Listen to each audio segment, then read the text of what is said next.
Olá, Júlio Paiva Neto hoje entrevistando Antônio Mamed, presidente do grupo AM Malls. Gente, hoje eu quero descobrir com esse empreendedor de sucesso quais as características que o empreendedor de sucesso que ele observa durante toda a sua jornada profissional nos shoppings que ele administra, quais as características que o empreendedor precisa ter para ser bem sucedido dentro de um shopping e dentro do mundo dos negócios. Antônio, satisfação em tê-lo em nosso canal e queríamos que você contasse um pouco de você, um pouco da sua vida, como é que surgiu o profissional da área de shoppings, como é que surgiu você nesse mundo de negócios ligado aos shoppings. Tá, um prazer enorme participar. Agradeço imensamente essa oportunidade de poder contar um pouquinho da minha história, né? E contar um pouquinho do que eu vivenciei ao longo desses 30 anos na indústria de shopping center, né? Eu digo o seguinte, os exemplos que eu segui e sigo para a minha vida profissional, tanto na minha vida pessoal, que eu aprendi com os grandes empreendedores, é a resiliência, né? O Brasil, né, como todos nós sabemos, né, não é um país para amadores, né? Um país que atravessa e atravessou várias fases distintas, né? Inflação alta, estabilidade da moeda, momentos políticos diversos, né? E nós que empreendemos, né, e geramos emprego, geramos a economia, se nós não tivermos resiliência, fica muito difícil seguir um caminho empresarial no Brasil, né? Então eu diria que a palavra-chave é resiliência, né? Você cai, levanta, você tem aquela visão, a questão do visionário, né? Enxergar um pouquinho além, e ser otimista pra cacete também, né? Só falando dessa forma, ser bastante otimista, né? Então, mas a resiliência acho que é a palavra-chave para você ter sempre essa disposição de seguir em frente, de buscar alternativas, de ser criativo, enfim. Resiliência. Então, anota aí, você que está aí acompanhando a gente e quer se tornar, ou já é um empreendedor e quer se tornar ainda mais bem sucedido.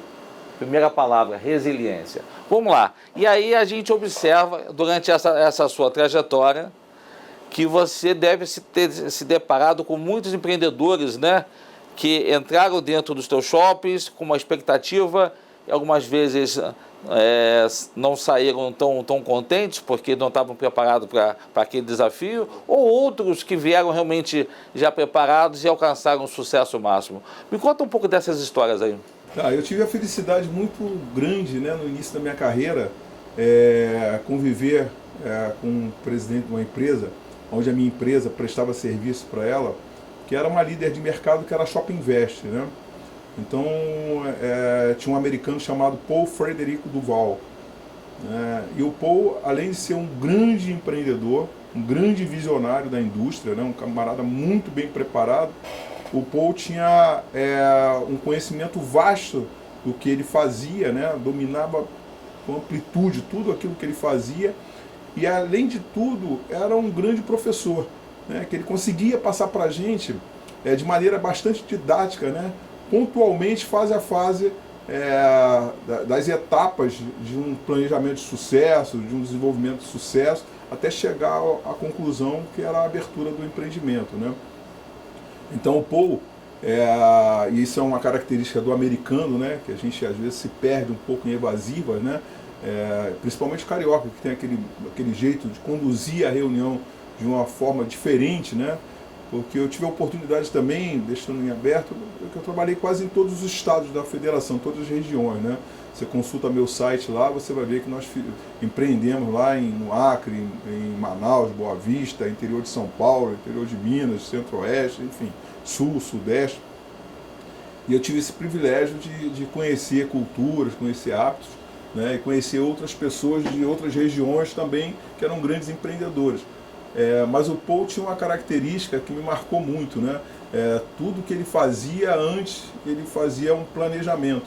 Então nós íamos participar de qualquer reunião, antes dessa reunião, nós sabíamos exatamente quem ia puxar a reunião, quem ia tocar ponto X, quem ia falar do ponto Z, como é que nós iríamos nos comportar de forma que a reunião fosse conduzida e a empresa alcançasse o objetivo, mas sempre ligada a muita transparência, muita sensibilidade, bom senso, honestidade, uma série de princípios que são princípios básicos, né, da vida cotidiana nossa, né? Então podemos dizer que planejamento seria a segunda palavra que você iria estar ressaltando para aquele que está empreendendo. Ou seja, já temos resiliência e agora temos a palavra planejamento. Vamos dizer, eu hoje acabei de receber um aporte, porque eu recebi um fundo, porque eu me tornei desempregado ou qualquer coisa do gênero. E aí eu olho para um shopping seu que está inaugurando. O que você me aconselha a fazer? Então tem muita gente que recebe aporte, recebe herança, recebe indenizações, enfim. E aí ele busca almejar aquilo que ele encontra em determinadas pessoas, né? Como quero ser um comerciante, quero ser um empreendedor, quero fazer isso, fazer aquilo.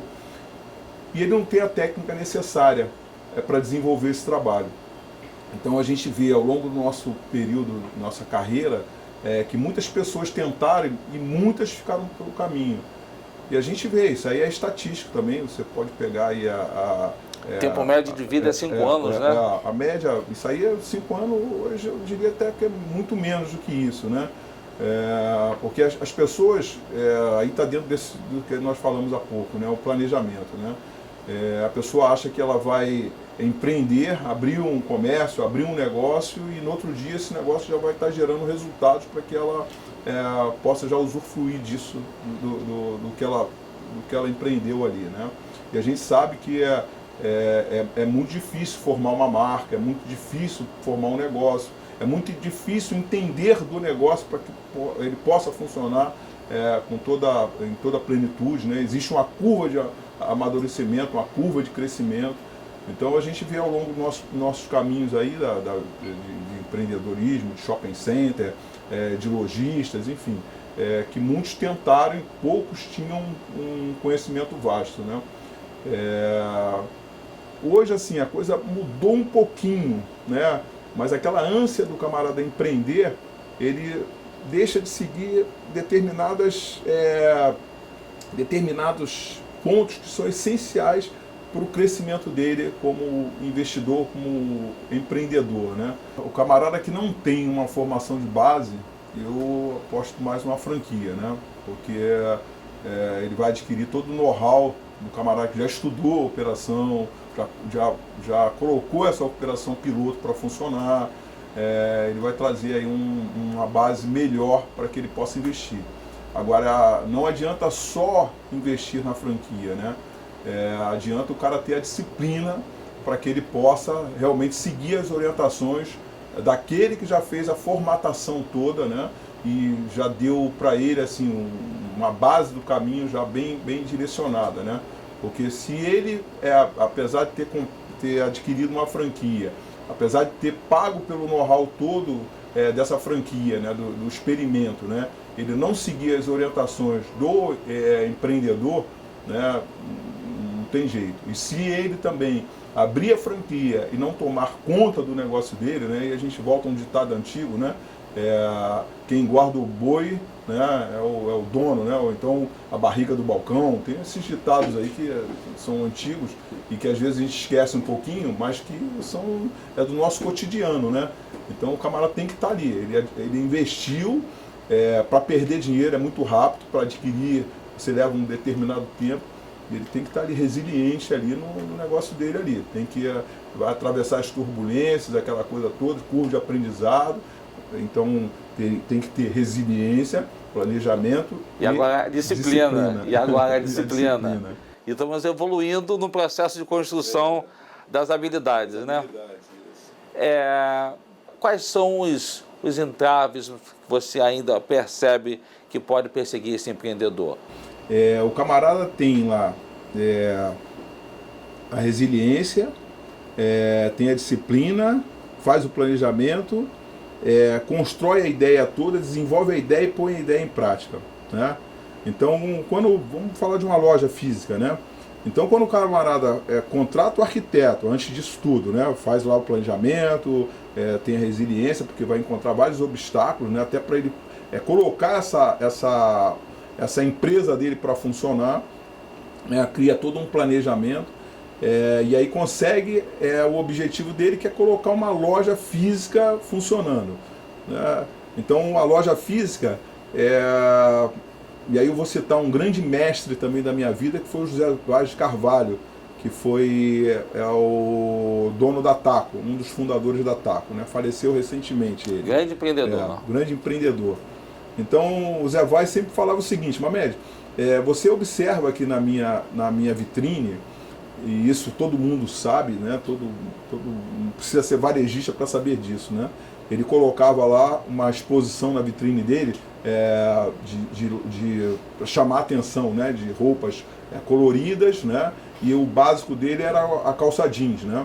E aí você via o seguinte, que ele tinha um preço diferenciado de um produto de calça jeans, que era a isca, né, jogar o anzol. O camarada olhava uma calça jeans com custo muito baixo, ele entrava na loja, e aí dentro da loja, aí que está o camarada que tem o treinamento focado na equipe dele, né? Tem um planejamento financeiro bem executado, e todas as peças ali eram uma combinação de um combo, né?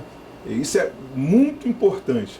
Então o camarada entrava a comprar uma calça jeans, ele tinha lá um valor X da calça jeans, que combinando com uma camiseta dava Y, e aquele valor somado, camiseta, calça jeans, sobrava lá um valor X, R$3, R$4, que complementava uma meia.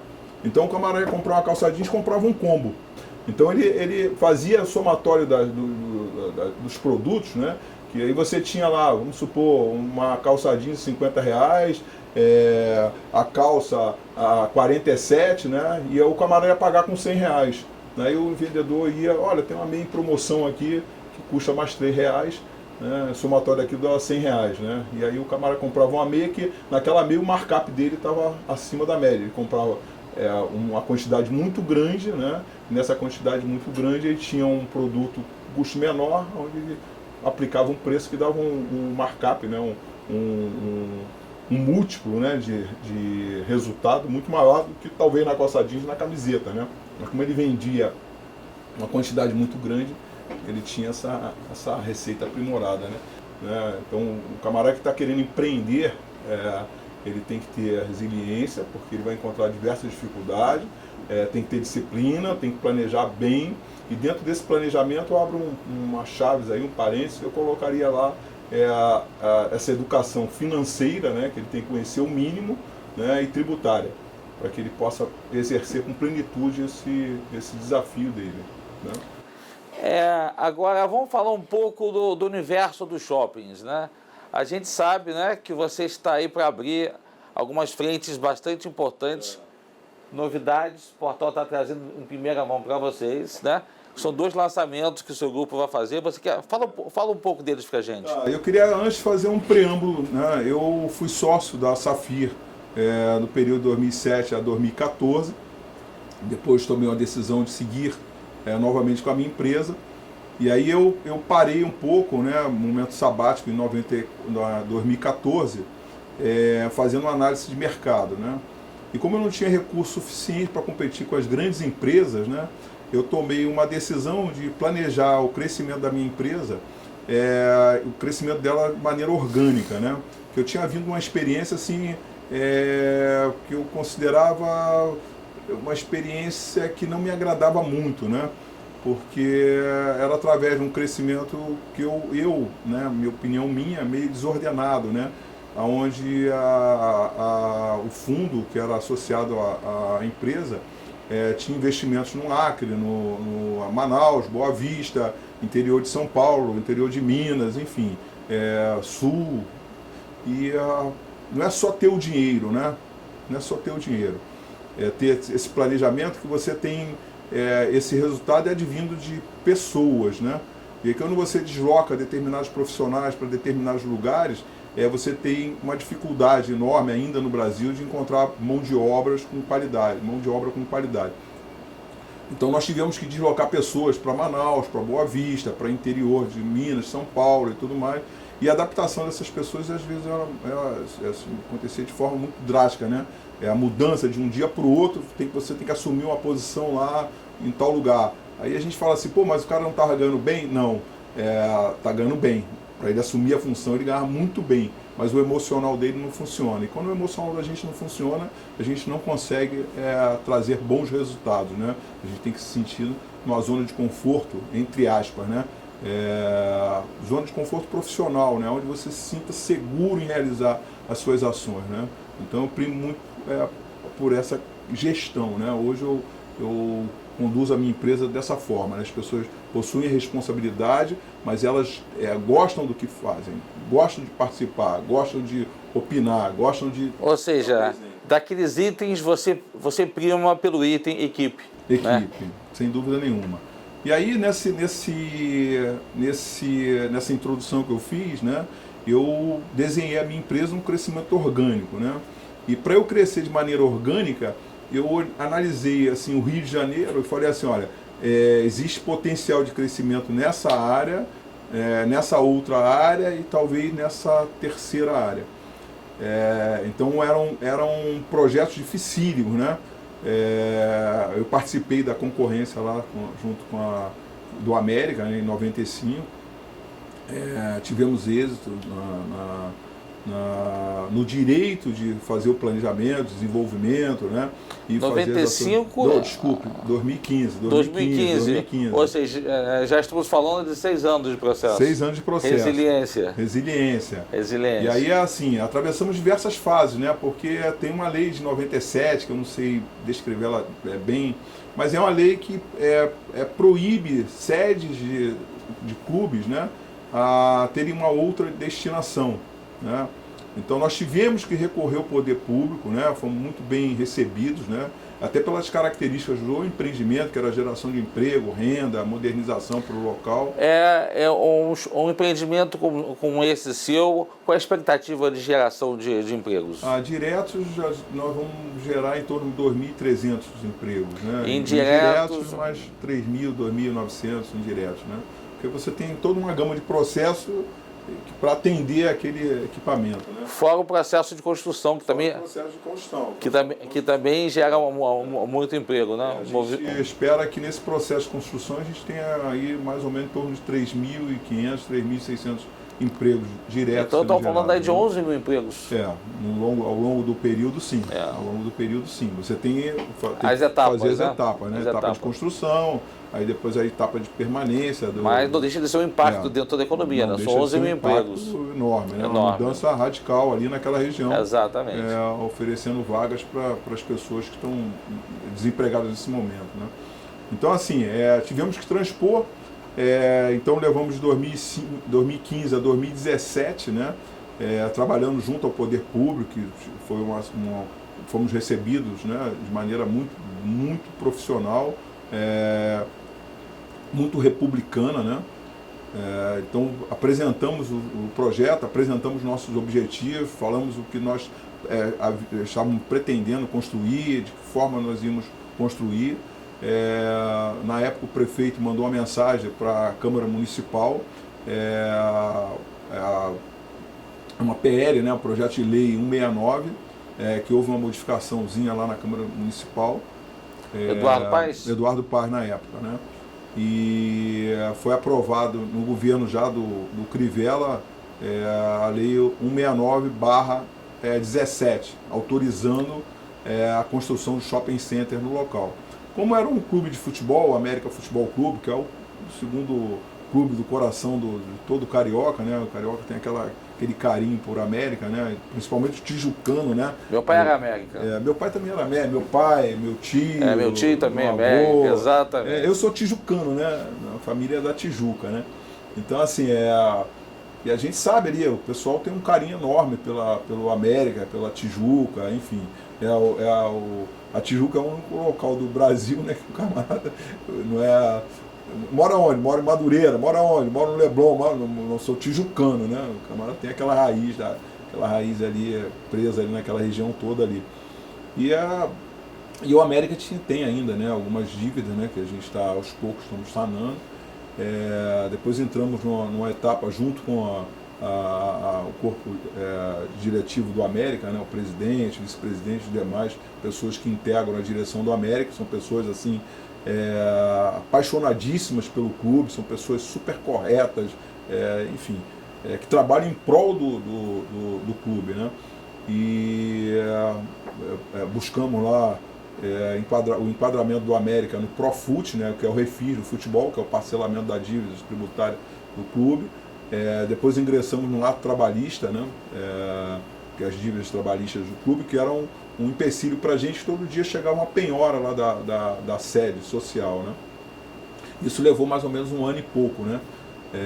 Concluímos com maestria essa etapa também. Logo a seguir, né, foi feito o destombamento do prédio, que foi feito pelo Eduardo também em 2011, né, devido a um problema financeiro do América. E tinha uma empresa o América era devedora, e a empresa entrou na justiça, enfim.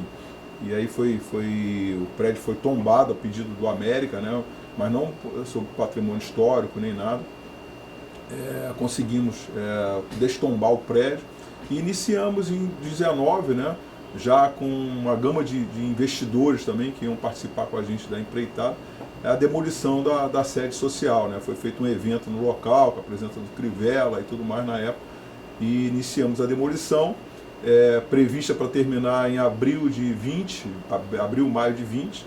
Né. Infelizmente, em março, nós tínhamos 30% só para a conclusão da obra. A demolição ia atrasar uns 2 meses no máximo. E aí veio a pandemia, 16 de dezembro, tivemos que parar lá o processo nosso. Infelizmente, só retomamos o processo só em 2021, né? E com muita dificuldade, porque a empresa que prestava o serviço para a gente, ela teve dificuldades também, né? Que era uma empresa demolidora.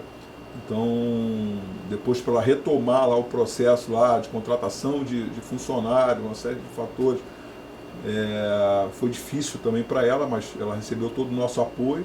Mas concluímos lá em maio, junho, o processo de demolição. E o shopping nasce quando? Então, o shopping agora, né, na segunda-feira a gente termina a última etapa de documental. Já temos proposta de âncoras, já de mega lojas, enfim. Temos em torno mais ou menos 57%, 50% a 60% de shopping já alocado. Você falou de mega lojas.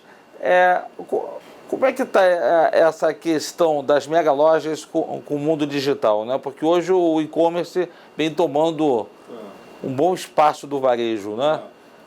Como é que é essa relação hoje? Como é que o shopping sobrevive? Tem Estados Unidos, parece que em Miami, você já tem alguns shoppings que já são chamados shoppings fantasmas, né? que já não estão mais funcionando.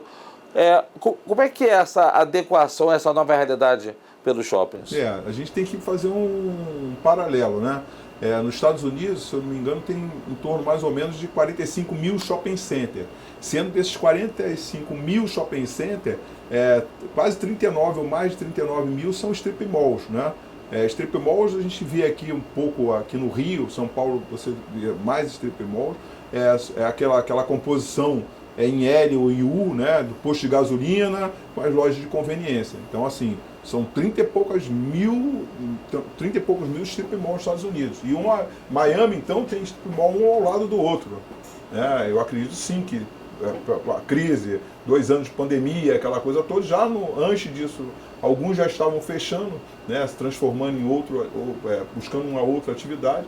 Então, eu acredito que a crise tenha agravado bastante. Eu não tenho ido aos Estados Unidos, mas com a crise é óbvio que agravou bastante isso, né? E aqui no Brasil a característica é diferente. Você tem um número de shoppings assim muito grande e poucos strip malls, né? Então, assim, você vê shoppings com dificuldade, óbvio, né?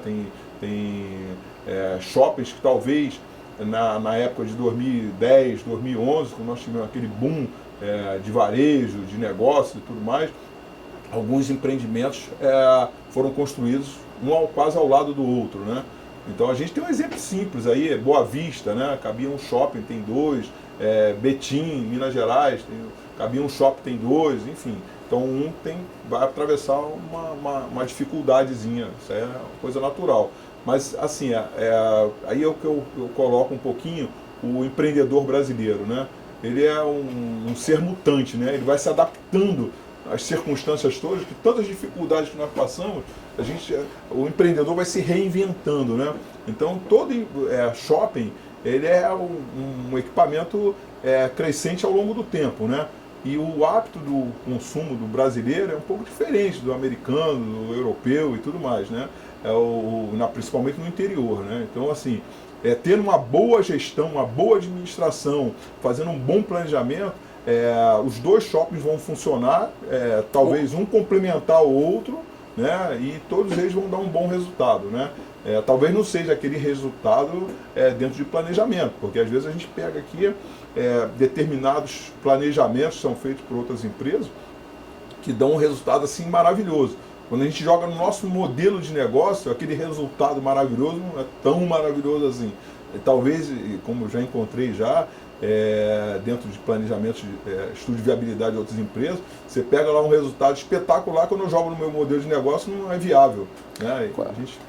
A gente sabe, né, que o shopping tem um período de maturação, né? Tá. Qual é o tempo médio de maturação de um shopping? Então, no passado... E só complementando a minha pergunta, se aconselha um empreendedor a entrar no momento do lançamento do shopping? Então, o tempo de maturação, né, no passado, né, assim, não muito... no passado recente, você considerava 2 natais, né?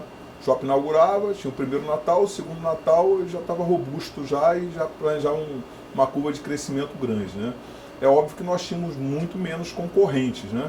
Então hoje você com uma gama maior de concorrente, é claro que o seu concorrente, quando ele vê um adversário ou um concorrente dele chegando para buscar um público que ele já domina naquela região, ele faz todo um trabalho para poder não deixar aquele público que ele já tem cativo nele ali sair dele e para o concorrente, né?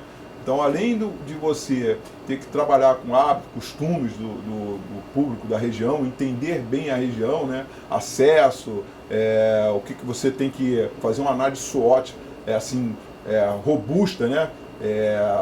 Morar na casa do adversário, vamos colocar assim, né? Olhar tudo que o adversário está fazendo, ver quais são os pontos dele críticos, quais são os pontos fracos, né? Um SWOT com olhar no adversário, né? Isso.